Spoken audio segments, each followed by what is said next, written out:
ഉറക്കത്തിൽ നിന്നും ഞെട്ടി ഉണർന്ന ശേഷം ആ പെൺകുട്ടി അവിടെയുള്ള ഒരു വിളക്ക് തെളിച്ചു. വിളക്കിലെ തീനാളം വിറച്ചു തുള്ളുകയായിരുന്നു. വീടിനു പുറത്ത് ചാറ്റൽ മഴ പേമാരിയായി മാറി. വിളക്കിലെ തീനാളം അണഞ്ഞു പോകാതിരിക്കാൻ അവൾ അവളുടെ കൈകൊണ്ട് മറച്ച് മുന്നിലുള്ള ഒരു പുസ്തകം കയ്യിലെടുത്തു. സമയം എത്രയായി എന്നറിയാൻ അവൾ ചുമരിലേക്ക് നോക്കി. അർദ്ധരാത്രി 12:30. പുറത്ത് തുടർച്ചയായുള്ള മഴയും ഉറഞ്ഞു തുടങ്ങിയ തണുപ്പും പ്രകൃതി അതിൻ്റെ സർവ്വ സൗന്ദര്യവും അഴിച്ചുവെച്ച് ഭീകരഭാവം കാട്ടിത്തുടങ്ങി. അവൾ കണ്ട സ്വപ്നത്തെക്കുറിച്ച് ഓർത്തപ്പോൾ അവൾക്ക് തൊണ്ട വരണ്ടു തുടങ്ങി.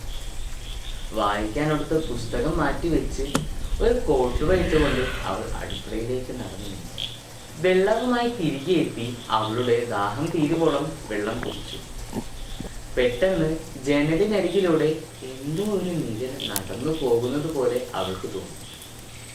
പുറത്താരാണെന്നറിയാനുള്ള ആകാംക്ഷയോടെയും ആശങ്കയോടെയും അവൾ പുറത്തേക്കുള്ള വാതിൽക്കിലെത്തി.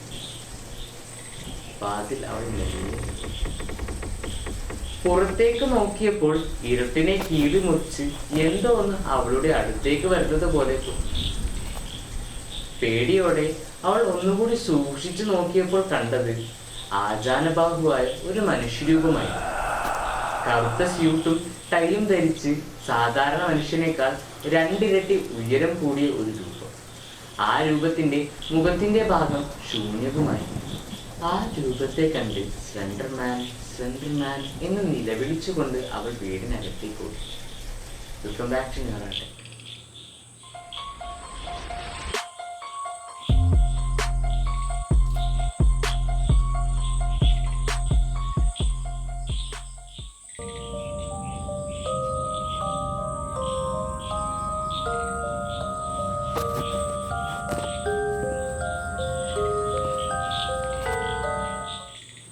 ജൂൺ 10, 2009 സംതിങ് ഔട്ട്ഫുൾ എന്ന ഇന്റർനെറ്റ് വെബ്സൈറ്റിൽ ഒരു കോൺടെസ്റ്റ് നടന്നിരുന്നു.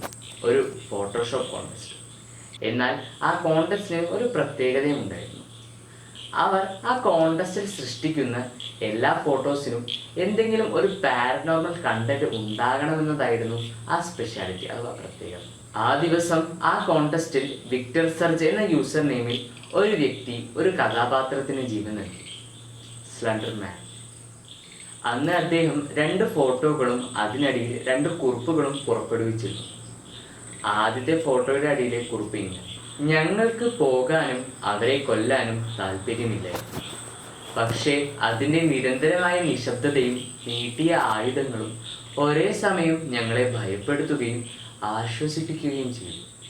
എന്നാൽ രണ്ടാമത്തെ ഫോട്ടോയുടെ അടിയിലെ കുറിപ്പ് കുറച്ച് വലുതും ഭയപ്പെടുത്തുന്നതുമായിരുന്നു. സ്റ്റിർലിംഗ് സിറ്റി ലൈബ്രറിയിലെ തീപിടുത്തത്തിൽ നിന്ന് കണ്ടെടുത്ത 2 ഫോട്ടോകളിൽ ഒന്ന്. 14 കുട്ടികൾ അപ്രതീക്ഷിതമായ ദിവസമായിരുന്നു അത്. സ്ലെൻഡർമാൻ എന്ന് വിളിക്കപ്പെടുന്ന വികൃതരൂപിയായ ആ മനുഷ്യനാണ് ഈ കുട്ടികളെയെല്ലാം അപഹരിച്ചത്. ഈ ചിത്രമെടുത്ത മേരി എന്ന യുവതി 1986 ജൂൺ 13 മുതൽ കാണാതായി. ഈ 2 പോസ്റ്റുകൾക്ക് ശേഷം സ്ലെൻഡർമാൻ എന്ന കഥാപാത്രം പെട്ടെന്ന് തന്നെ സോഷ്യൽ മീഡിയ പ്ലാറ്റ്ഫോമുകളിൽ വൈറലായി. അങ്ങനെ ഓരോ വെബ്സൈറ്റുകളിലും സ്ലെൻഡർമാനെ കുറിച്ച് ഓരോരോ കഥകളും പ്രചരിച്ചു തുടങ്ങി. അതിൽ മിക്കതിലും സ്ലെൻഡർമാന്റെ കഴിവുകളും മാറി മാറി വന്നു. എന്നാൽ ഈ പ്രചരിച്ച കഥകളെല്ലാം സത്യമാണെന്നും ചിലർ വിശ്വസിച്ചു. ഇന്റർനെറ്റിൽ സൃഷ്ടിക്കപ്പെട്ട ഈ വസ്തുവിനെ നേരിൽ കണ്ടുവെന്ന് ചിലർ അവകാശപ്പെടുന്നു. എന്നാൽ സൈക്കോളജിസ്റ്റ് ഇതിന് നൽകിയ ഉത്തരം ഇങ്ങനെയാണ്: നിങ്ങൾ ആ വസ്തുവിനെ നേരിൽ കണ്ടത് ടുഡ്പ എഫക്റ്റ് കൊണ്ട് മാത്രമായിരുന്നു. എന്താണ് ടുഡ്പ എഫക്റ്റ്? നമ്മൾ ഏതെങ്കിലും ഇല്ലാത്ത വസ്തുവിനെയോ വ്യക്തിയെയോ ഒരുപാട് മനസ്സിൽ കൊണ്ട് നടക്കുകയോ ആരാധിക്കുകയോ ചെയ്താൽ ആ വസ്തു നമ്മുടെ മുമ്പിൽ പ്രത്യക്ഷപ്പെട്ടതുപോലെ നമുക്ക് തോന്നിയേക്കാം. ആ തോന്നലിനെയാണ് ടുഡ്പ എഫക്റ്റ് എന്ന് വിളിക്കുന്നത്. സ്ലെൻഡർമാനെ നേരിൽ കണ്ടുവെന്ന് പറയുന്നവർ സ്ലെൻഡർമാൻ ശരിക്കും ഉണ്ട് എന്ന് വിശ്വസിക്കുന്നവരോ അഥവാ സ്ലെൻഡർമാനെ കുറിച്ച് ഒരുപാട് മനസ്സിൽ കൊണ്ട് നടക്കുന്നവരോ ആണ്. മാത്രമല്ല, സ്ലെൻഡർമാന്റെ ഇമ്പാക്റ്റ് കൊണ്ട് മാത്രം കുറ്റകൃത്യങ്ങൾ ചെയ്തവരും നമ്മുടെ കൂട്ടത്തിലുണ്ട്. അത്തരത്തിൽ നടന്ന ഒരു സംഭവം ഞാൻ നിങ്ങളുമായി പങ്കുവയ്ക്കാം.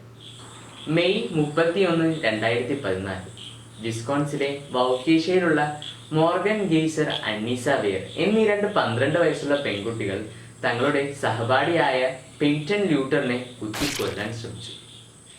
പിന്നീട് അധികാരികൾ ചോദ്യം ചെയ്തപ്പോൾ സ്ലെൻഡർമാന്റെ പ്രോക്സികളാകാനുള്ള അഥവാ അടിമകളാകാനുള്ള ആദ്യപടിയായി ഒരു കൊലപാതകം നടത്താൻ ആഗ്രഹിക്കുന്നുവെന്ന് അവർ അവകാശപ്പെട്ടു.